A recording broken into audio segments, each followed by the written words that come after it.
Hello everyone, welcome back to positive thoughts.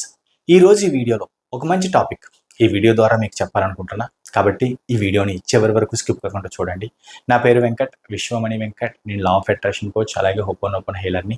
ఎవరికైనా law of attraction నేర్చుకోవాలి, advanced హోపోనోపోన్ అర్థం చేసుకోవడం ద్వారా జీవితాన్ని అద్భుతంగా మార్చుకోవాలి, అలాగే లా ఆఫ్ అట్రాక్షన్ కనుక కరెక్ట్గా అర్థం చేసుకుంటే జీవితం అద్భుతంగా మార్చుకోవచ్చు అనే నమ్మకం ఉన్న ప్రతి ఒక్కరూ కూడా ఇక్కడ స్క్రీన్ పైన కనిపిస్తున్న నెంబర్ కాంటాక్ట్ చేయండి.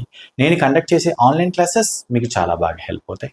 అలాగే కొత్త వాళ్ళు ఎవరైనా మన ఛానల్ చూస్తూ ఇంకా సబ్స్క్రైబ్ చేయకపోతే ప్లీజ్ సబ్స్క్రైబ్ చేయండి. Thank you universe. జీవితంలో ప్రతి ఒక్కరికి కూడా సక్సెస్ అవ్వాలి, జీవితం మారాలి, ఎలాగైనా సరే ఉన్నత స్థితికి చేరుకోవాలి అని ప్రతి ఒక్కరికి ఒక గోల్ ఉంటుంది, కోరుకుంటుంది. కానీ జీవితంలో వాళ్ళు కొన్నిటిని, కనీసం రెండిటినైనా సరే కంట్రోల్లో పెట్టుకుంటే మీరు ఏవైతే అనుకుంటున్నారో, మీరు ఏ గోల్ అయితే రీచ్ అవ్వాలనుకుంటున్నారో దానికి చాలా ఈజీగా రీచ్ అవ్వగలరు. ఎందుకంటే కొన్ని పాయింట్స్ అనేవి, కొన్ని విషయాలు అనేవి మీ సక్సెస్కి మిమ్మల్ని దూరం చేస్తూ ఉంటాయి. చాలా ఇంపార్టెంట్. అందులో మొదటిది ఏంటంటే కోపం. చాలామందికి ఏంటంటే ప్రతి చిన్నదానికి కోపం వచ్చేస్తూ ఉంటుంది. ఎలాగుంటుందంటే కోపం అనేది ఫ్రీగా ఉన్నట్టు చాలా సింపుల్గా, నిజంగా ఫ్రీనే కోపం. ఏ చిన్న విషయం, నచ్చని విషయం జరిగినా జబ్బని లేస్తారు. విపరీతమైన కోపం. కోపాన్ని తగ్గించుకోవాలి. కోపం అనేది మీ మనశ్శాంతిని దూరం చేస్తుంది. గుర్తుపెట్టుకోండి, ఒకరి పైన కోపపడుతున్నామా అంతా నెగిటివ్ ఎనర్జీతో, ఒక రకమైన స్ట్రెస్. ఆ స్ట్రెస్ ఏంటంటే ఒక తెలియని నెగిటివ్ ఎనర్జీ జనరేట్ చేస్తుంది. అంటే మనశ్శాంతిని దూరం చేస్తుంది అన్నమాట. అర్థం చేసుకోండి, మీరు ఎవరిపైనైనా కోపపడేటప్పుడు ఒక్క పాయింట్ అర్థం చేసుకోండి, దీనివల్ల నాకు ఉపయోగం ఏంటి? చిన్న చిన్న విషయాలు కూడా, చిన్న విషయమే కానీ ఎంత కోపం దేనికి? మీరు ఉన్నతంగా ఎదగాలి, మీరు అద్భుతంగా మీ జీవితాన్ని లీడ్ చేసుకోవాలి, గొప్పగా ఉండాలి అంటే చిన్న చిన్న విషయాలకు కోపాలేంటి? ఎవరి మీద కోపం? అర్థం చేసుకోవడానికి ట్రై చేయండి. ఇలాంటి అలవాటు చాలా మందికి ఉంటుంది. వాళ్ళందరూ చాలా జాగ్రత్తగా వినండి. ఎందుకంటే ఇలాంటి వీడియోస్ మీకు వస్తున్నాయంటే యూనివర్స్ మీకు ఒక సందేశం పంపుతున్నట్టే లెక్క. అంటే మీలో ఉన్న వీక్నెసెస్ని మీరు కరెక్ట్ చేసుకునే టైం ఆసనం అయ్యింది.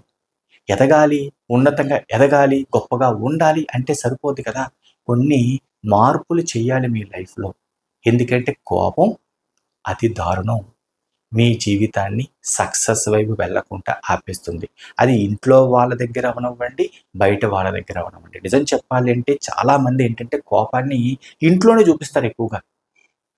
అంటే ఆ నెగిటివ్ ఎనర్జీ ఇంటిలోనే స్టార్ట్ అవుతూ ఉంటుంది. లోపట ఫీల్ అవ్వడం, ఒక తెలియని టెన్షన్. దానిని పోనీ కోపపడిపోయి ప్రశాంతంగా ఉంటారంటే ఉండరు.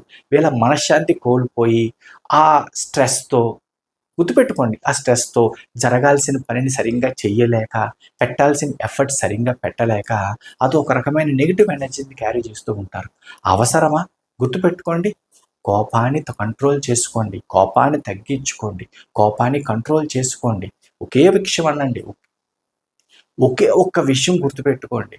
కోపం వచ్చినప్పుడు ఎదుటి వ్యక్తి పైన, లేదంటే మీకు నచ్చని పని పైన అంత విపరీతమైన కోపం, అంత విపరీతమైన స్ట్రెస్ నాకు అవసరమా అని గనక మీరు క్వశ్చన్ వేసుకుంటే మీకు ఒక క్లారిటీ వస్తుంది. అప్పుడు ఆటోమేటిక్గా తగ్గుతుంది. ఈసారి నెక్స్ట్ టైం కోపపడాల్సిన, అంటే కోపం పడే సిచ్యువేషన్ వచ్చినప్పుడు మీకు మీరుగా ఒక క్వశ్చన్ వేసుకొని తగ్గించుకోవడానికి ట్రై చేయండి. ఆటోమేటిక్గా కొన్ని రోజుల్లోనే మార్పు కనిపిస్తుంది. అలాగే ఇంకొకటి కంట్రోల్ చేసుకోవాల్సింది ఏంటంటే క్షమించడం. క్షమించడం అంటే గుర్తుపెట్టుకోండి, అవతల వ్యక్తిని సమర్థించడం కాదు, మీ మనసుకి ఒక తేలికదనం ఇవ్వడం అన్నమాట. చాలా ఇంపార్టెంట్. క్షమించడం అనేది ఒక అద్భుతమైన గుణం. అది ఎందుకోసం అంటే మీకోసం మాత్రమే. మీ మనసు తేలికవుతుంది. అది అవతల వ్యక్తిని క్షమించారా, మీకు నచ్చని పరిస్థితిని క్షమించారా, లేదా మిమ్మల్ని మీరు క్షమించుకున్నారా అన్నది ఇంపార్టెంట్ కాదు. క్షమించడం మీ మనసుని ప్రశాంతంగా పెట్టుకోవడం చాలా అద్భుతం.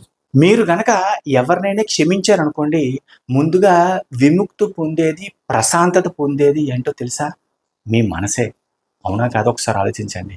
ఎందుకంటే ఒక వ్యక్తి మీకు నచ్చని పని చేశారు, మీకు కోపం వచ్చింది. ఆ కోపంతో విపరీతమైన నెగిటివ్ ఆలోచన, స్ట్రెస్తో ఫీల్ అయ్యేది ఏంటో తెలుసా? మీ మనసే. ఒక్కసారి క్షమించి ఆ బాధని, ఆ నెగిటివ్ ఎనర్జీని తీసేస్తే ఇమ్మీడియట్గా రిలాక్స్ అయ్యేది, ఉపశమనం పొందేది ఏంటో తెలుసా? మీ మనసే. మీ మనసు ప్రశాంతంగా కూల్గా ఉంటే మరి అది ఎక్కడ కనిపిస్తుంది ఫస్ట్? మీ ఫేస్లో, మీరు చేసే పనుల్లో. అవునా కాదా? అందుకే క్షమించడం అనేది ఒక అద్భుతమైన గుణం. ఫర్గివ్‌నెస్ అద్భుతం. ఈ వీడియో మీరు చూసిన నెక్స్ట్ సెకండ్ నుంచి ఒక్కటి డిసైడ్ అవ్వండి. ఈ రోజు నుంచి నేను కోపం కన్నా ప్రశాంతతని, ప్రతీకారం కన్నా క్షమాగుణాన్ని, క్షమించడాన్ని నేను అలవాటు చేసుకుంటా. ఇది ఎవరి కోసమో కాదు, నా గురించి నేను, అంటే మీ గురించి మీరు పెట్టుకుంటున్న ఎఫర్ట్స్. ఈ వీడియో చూసిన నెక్స్ట్ మినిట్ నుంచి మీరు ఫాలో అవ్వాల్సింది ఇది. గుర్తుపెట్టుకోండి. ఒకటి డిసైడ్ అవ్వండి. గుర్తుపెట్టుకోండి. ఒకటి డిసైడ్ అవ్వండి. నిర్ణయం తీసుకోండి. క్షమించడం, అలాగే కోపాన్ని తగ్గించుకోవడం, ఇది నేను అలవాటుగా మార్చుకుంటా అని డిసైడ్ అవ్వండి. ఫాలో అవ్వండి. ఆ తర్వాత జరిగే మార్పులు మీ లైఫ్లో అద్భుతం. ఈ రెండు గనక అలవాటు చేసుకున్నారంటే జీవితం అద్భుతంగా మారడానికి మీ వంతు మీరు ప్రయత్నం చేస్తున్నట్టు లెక్క. మీ వంతు మీరు ప్రయత్నం చేస్తున్నారు అంటే అప్పుడు ఆటోమేటిక్గా యూనివర్స్, సబ్కాన్షియస్ మైండ్ మీ వెంటే ఉంటుంది, మీకు సపోర్ట్ చేయడానికి. ఇందులో ఎటువంటి అనుమానం లేదు. అర్థం చేసుకోవడానికి ట్రై చేయండి. కోపాన్ని తగ్గించుకోండి, క్షమాగుణాన్ని పెంచుకోండి. చూసారా? కోపాన్ని తగ్గించుకోండి, క్షమించడం అనేదాన్ని పెంచండి. ఈ రెండిట్లపైన మీరు కంట్రోల్లో ఉన్నారంటే జీవితం అద్భుతం. వీడియో కనుక మీకు నచ్చినట్లయితే ఒక లైక్ చేయండి. అలాగే కొత్త వాళ్ళు ఎవరైనా మన ఛానల్ చూస్తూ ఇంకా సబ్స్క్రైబ్ చేయకపోతే ప్లీజ్ సబ్స్క్రైబ్ చేయండి. అలాగే లా ఆఫ్ అట్రాక్షన్, అడ్వాన్స్ రూపొనోపోనో లైవ్లో ప్రాక్టీస్ చేయాలి. జీవితాన్ని అద్భుతంగా మార్చుకునే అవకాశాన్ని అందిపుచ్చుకోవాలనుకునే వాళ్ళు నేను కండక్ట్ చేసే ఆన్లైన్ క్లాసెస్ మీకు చాలా బాగా హెల్ప్ అవుతాయి. ఇంట్రెస్ట్ ఉన్నవాళ్ళు ఇక్కడ స్క్రీన్ పైన కనిపిస్తున్న నెంబర్ కాంటాక్ట్ చేసి డీటెయిల్స్ తెలుసుకోండి. Thank you universe, thank you universe, thank you universe.